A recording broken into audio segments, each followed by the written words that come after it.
like, well, shit, what do I do now? You know what I mean?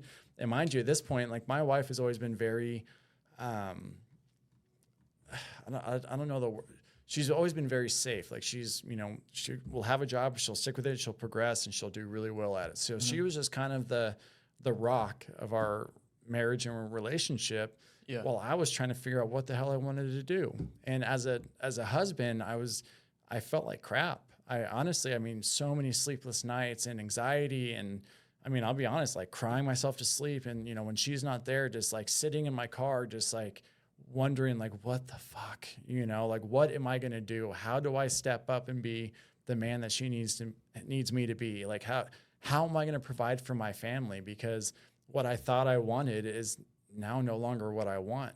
And dude, it was freaky. And there's a lot of nights like that where, and not just nights, but days and times and really episodes, you know, the last weeks and months where I'm like, and then when she would ask me like, well, what do you want to do? Like looking your wife in the eyes and saying, I don't know, is a really horrible feeling, you know, because she's looking for stability. She's looking for someone that's going to take care of her. And I mean, I'm pretty fortunate in a sense where like my wife isn't huge on like gender roles.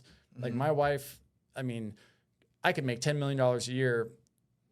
I'm not going to say she would still want to work, but she would still find something to do because that's just who she is. She enjoys doing stuff.